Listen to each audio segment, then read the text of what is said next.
The internet was designed to survive nuclear war, yet it cannot survive a DNS misconfiguration. And not only once, but twice in a row, two very large organizations that control a large part of the internet. What happened? Welcome back to Think Design Work Smart. I'm Alex Bolboaca and I'm coming at you from the Mozaic Works studios. And what I have for you today is an analysis of DNS, but more than that, it's about a distributed systems story, because DNS is a lesson and one of the oldest distributed systems that we have running. And by analyzing, by understanding DNS, even if you don't care about it every day, by understanding DNS, you can understand more about distributed architecture like microservices and any other way, serverless, cloud computing, the things that run your products today in any large company. And what we've seen in the past week or so has been, first, AWS went down. This took roughly half of the internet down. Then a few days later, Azure went down due to a DNS misconfiguration, both of them. And it took another, let's say, a quarter of the internet down. This is not resilience, right? This is not a system that resists to unexpected changes. So what is going on? And the irony is that the internet was designed to survive nuclear attacks. That was the story, right? ARPANET was looking for ways to create a communication structure, communication network. They ended up with this, that would survive when a number of nodes were taken out and communication between nodes was taken out. So the whole idea of internet is that it's supposed to be decentralized, it's supposed to have no single point of failure. And yet, fast forward to 2025, the DNS issue takes down major cloud providers. And if you look on analysis and reactions to these outages, people are very quick to blame it on the big organizations, on centralization. And that is true, but I believe this is only part of the story, because the trade-offs of distributed systems exist within DNS. Okay. But there is an issue with centralization, because what changed is we're centralized for convenience. And now what happens is we have two critical functions in DNS. One is asking questions. What IP does this URL have? And answering those questions. This is the IP. And both have become dominated by the same 5-6 organizations. We have Cloudflare, we have AWS, we have Azure, probably have a few others, Google, that you can use. And we've recreated exactly the kind of single point of failure that the internet was designed to avoid. Now, in case you don't know what DNS is, I assume you do, but let's just go quickly through this. So DNS translates names to addresses. It translates the URL into an IP address so that it knows who to talk to. It has two characteristics right now. One is that it's hierarchical, so there are levels of DNS.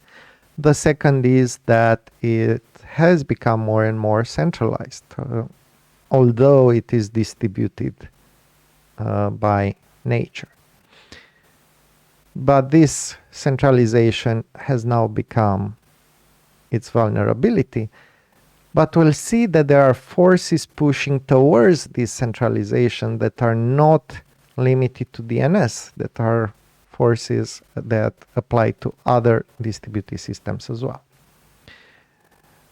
But let's talk a little bit about DNS configuration. And how is it possible that large organizations such as Amazon, Microsoft, can make mistakes when modifying DNS configuration? And the thing here is that this is not incompetence. DNS is genuinely hard, and it has some complexities that we don't have in any other systems. First of all, the big problem is about testing. Let's say you need to make a DNS change. You go in the system, change the DNS. How do you test that the change is correct? And imagine that this happens at scale, so you have some automation, things go into tools, automatically change and update the DNS, and then something doesn't work. And now the problem is you have two things that can impede your changes. First of all, you will only know that the DNS changes are correct after they propagate, and propagation can take a while. Propagation basically means your change travels throughout the different servers. So if your change is incorrect, you might find out at your local level, or you might find out when it propagates, and then you need to change it. And now you have another issue, which is the time to live, because that's basically a cache. So the time to live means that if you have low time to live for your DNS change, this increases costs. If you have a high time to live, this is basically the time that entry is cached within clients.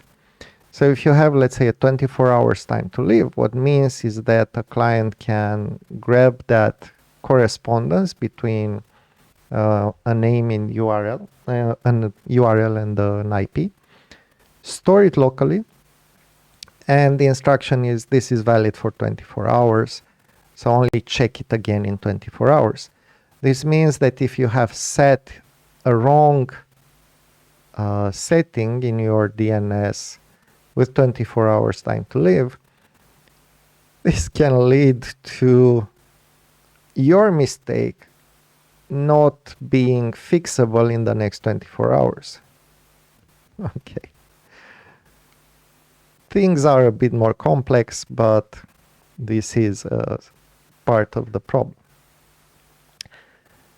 So what can you do about these? Well, you can test that the DNS changes are correct based on the text of the configuration, based on the code. You can do static analysis and verify that.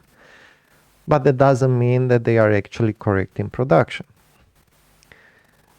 And ideally here you'd start with a low time to live and then keep it for a while until you are certain that the system is stable, and then increase the time to live.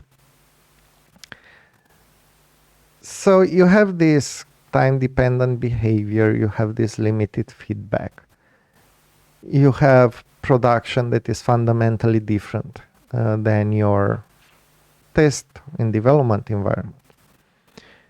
And combining this with the time to live, you get issues that even sophisticated organizations can get wrong. And one of the solutions to this is to have a managed service that allows for setting, validating, testing, verifying DNS entries. Therefore, centralization. So you see how there are forces pushing the architecture in a certain direction. And okay, there are some solutions. You can have canary deployments, for example. So you deploy on 2 different domains and make sure that things work before you move. Now, what's interesting about this, these solutions are not that great. I mean, they introduce complexity.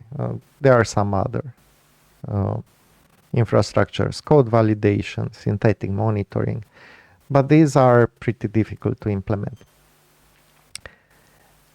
If you think about microservices or any distributed systems, there's a parallel here. You have the exact caching problem in your distributed system. When you cache API responses, you face the same trade-off.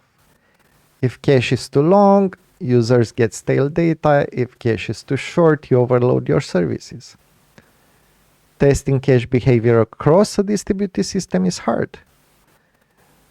So you see how understanding DNS actually helps you understand complex distributed systems. So this is how DNS misconfigurations happen, and unfortunately these won't stop. Fortunately for most of us, we don't have to do a lot of DNS configurations. We can probably get away with just setting some of them and then leave them. So forget about them. Set them once, make sure they work, and then forget.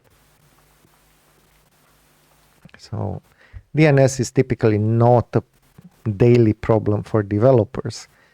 It might be in some settings if you are using, if you are very dynamic development of microservices where you keep adding new domain names and removing those and so on. So that might be an issue. But even there, you probably can use things like templates. Now, there's another issue with DNS, and that is security threats. DNS was not designed with security in mind.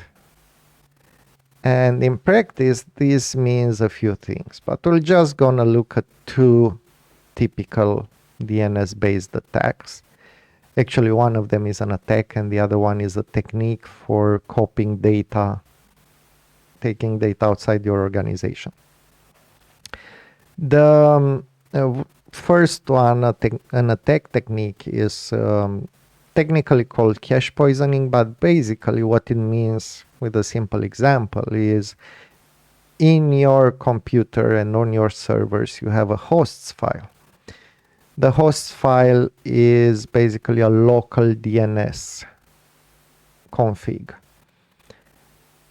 This means that if an attacker manages to change your host file, they can point a specific URL to an IP that they control.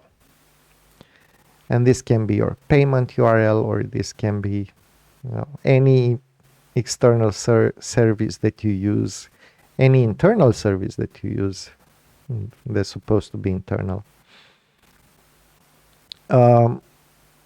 And it also, of course, it can apply to attacks on personal computers, where they go, they set bank.com to be a specific IP that they control, and where they have a clone of your bank's website, and you will introduce your credentials, for example. So this is one issue, and the way to solve this, have tried to solve this by doing something similar to a digital signature, basically authenticating that a specific IP links to a specific URL authoritatively. And there's DNSSEC and a set of extensions, but even those, they are not adopted that much because they introduce complexity. You need to rotate keys and do a lot of stuff. So this is one issue, and DNS-based attacks are very common. DNS tunneling is a way of extracting data from your servers or from your computer outside of your network. And here's how this works. They can send, so let's assume an attacker takes control of your system or gets a way to run code on your system, figures out where you have some interesting data, and they want to send it by using DNS queries. Your firewall won't block those queries because it's assumed that you need to do DNS queries. But you could have DNS queries that go to subdomain names that actually encode pieces of your customer database. So imagine they take your customer database, they maybe zip it, maybe encrypt it, and then send bits, like split it in, I don't know, 20 letters, and they send DNS queries to things like A8, F3, K2, JD9s.attacker.com. Well, not attacker.com, it would be a less ominous domain name. And each query carries a small chunk of data. On the other side, they can look at the queries for the DNS server and rebuild using those the subdomain strings, rebuild those into your database. And this can take a while. I mean, it doesn't have to be suddenly you have 1 million DNS queries. It can be like, 100, 200 a day, 300 every 2 hours, something like that, which would be like, to look like normal DNS traffic. And this can take days, it can take weeks, it never triggers an alert, and they get your database. So that's an issue, right? The way to fix this, by the way, is to have whitelists for your servers. What domains are they allowed to query? Now, if we think again about distributed systems and microservices, there's another parallel we can make here. If you think about cache poisoning, so changing the host file, that is equivalent with service impersonation, which is a common attack for microservices. So service A calls service B, but service B has actually been replaced by an instance that is controlled by the attacker. Maybe they managed to install it on your infrastructure. Maybe it's calling an external service. Maybe they managed to do a DNS-based attack to do this. So again, what you need is some kind of authentication between the two services. How do I know that I'm calling the right service? But again, we have a trade-off. The trade-off is security versus simplicity, and it's the same trade-off for DNS. Do you want simplicity? Then you have less security.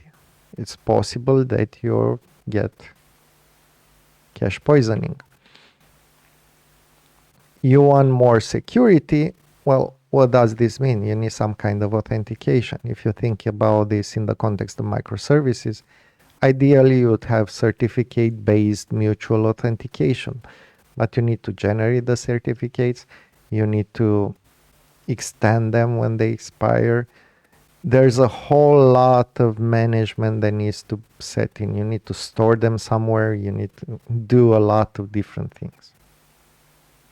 So there's a security versus simplicity trade-off that you need to take into account. Okay, so we talked about some issues that are common with DNS. And then the question that maybe we are asking today is, if we started from scratch today, knowing everything we know about DNS, what would we build? Would it be fundamentally different? And this is where we get into the interesting story of trade-offs. The trade-offs of distributed systems, because DNS is fundamentally a distributed system. Let's think what we'd want in an ideal DNS. We'd like it to be decentralized, so there's no single point of failure. We'd like it to be secure by default, which means authentication, encryption, and integrity to be built into the system. We'd like it to be very fast, because we want low latency on a global scale. I don't want to wait 1 minute for DNS to recover the necessary data from Japan if I'm trying to access an Asian website, for example. It has to be easy to configure and test. It has to be resilient to attacks and scalable to billions of devices, because that's the scale we are talking about. Okay, so scalable, resilient, secure, perform, high performance. This sounds really great, right? Well, so here's the issue. Do we want it to be decentralized, or do we want it to have high performance? Because centralized systems are fast. You can have caching hierarchies, you can have multiple levels. It's fast. You could do a DNS that's based on peer-to-peer. Basically ask, let's say you ask multiple peers that you trust, what is the IP for this URL? And now the issue is, maybe they don't know and they need to ask their peers. The second issue is they need to vote, and you need to make a decision based on the vote of multiple peers. If all of them say the same thing, great. But what if some of them don't say the same thing?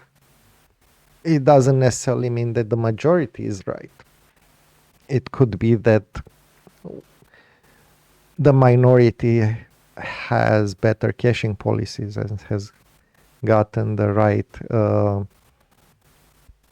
value faster. But you'd still need to try first the wrong value and then go again and retry it and so on. It gets less performant but also more complicated. Then let's talk about security versus simplicity. So you want to encrypt your DNS. You want to have integrity. You want to have authentication. Great. But you need more configuration. You need more digital signatures. You need more certificates. You need to rotate those. You need to update them.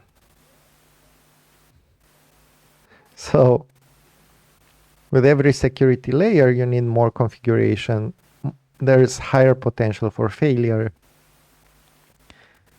So maybe it's not that resilient anymore. Maybe it's not that simple anymore. Let's talk about resilience versus consistency. We talked about this. Decentralized systems struggle with what's the correct record. You can have consensus mechanism, but they are slow, resource intensive. Ease of use versus control.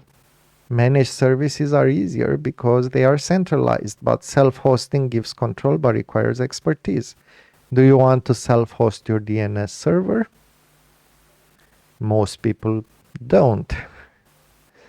So you need some kind of centralization, right? But probably if we design DNS today, we would have a few improvements with built-in cryptographic authentication. We could have native encrypted transport. We could have better caching strategies because we now know more about how the internet works. You could have better tooling, better testing. With automated tooling, automated testing.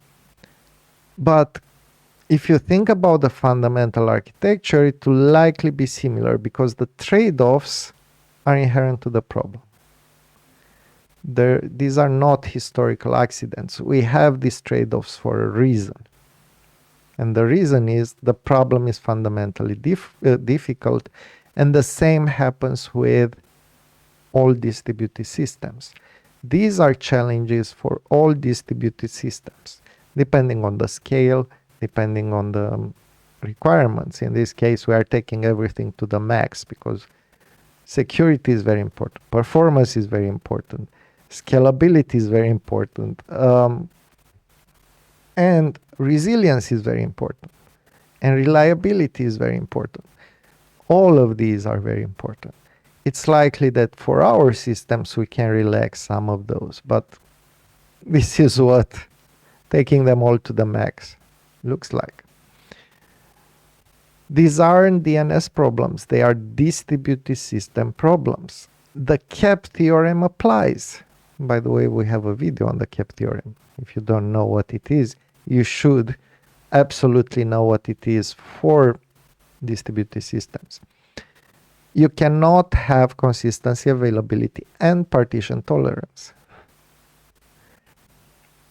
So the question that we are faced with when it comes to DNS is, do we accept that critical infrastructure will have single points of failure? And how do we plan around that? The internet original resilience was we accept the components would fail and design application to handle it. But we've lost that mindset. We expect infrastructure to be reliable. We expect AWS to work. We expect Azure to work. We expect DNS to work. We expect all the internet things to work rather than designing application resilience. And this is a bit of a problem. So, practical things you can, and there's actually a microservices parallel here. Centralized dependencies. Think about your microservices architecture. Maybe you have some shared services, an authentication service, a payment gateway, notification service. They are convenient, but they are also single points of failure. If your authentication service goes down, how many things go down? That's what happens to DNS as well. There's this force pushing towards centralized systems, centralized dependencies. And the same force is pushing your distributed system towards centralized dependencies. So let's talk a little bit about key lessons. Some practical takeaways, things you can look at for your architecture. Caching is essential but creates consistency challenges. In DNS, we have time to live. In your services, you have API response caching, database query caching, and there's no perfect answer. You need to adjust. Second, authentication prevents impersonation but adds complexity. In DNS, you can use DNSSEC that adds authentication but also operational overload. In your services, you might use service mesh, API keys, TLS, but you always have a trade-off between security and simplicity. How far do we go? This is why the modern approach to security in microservices is to define zones that have different levels, different needs for authentication. Within the zone, you trust. The other services, when you go outside that zone, you don't, and you need some authentication. This makes this trade-off easier to define. Third, centralized dependencies are convenient but risky. In DNS, you have Cloudflare, you have Route 53, you have Azure. Those are easy to use, but they create single points of failure. In your services, you'd have shared services, authentication service, payment gateway, etc. So you need to design for graceful degradation. And one way to do that, there are a few patterns here that you can use, implementation patterns that apply and that you can use to separate your services from and the user's experience from the case when some of your services goes down. Circuit breakers is a common one, but there are some more, and you can learn about those in our architecting microservices course if you are interested. So you need to take these into account, and you need to realize that these are real trade-offs that are required. These are forces that are at work in every distributed architecture. Understanding DNS means understanding distributed systems much better. DNS is a distributed system case study. It's really good for that. So let's see what we can take out of it. DNS was designed to survive nuclear attacks, but it fails due to misconfiguration and because of all the other things that we've seen. It's not because DNS is uniquely flawed, but because distributed systems are fundamentally hard. The lessons apply broadly: caching complexity, authentication trade-offs, centralization risks.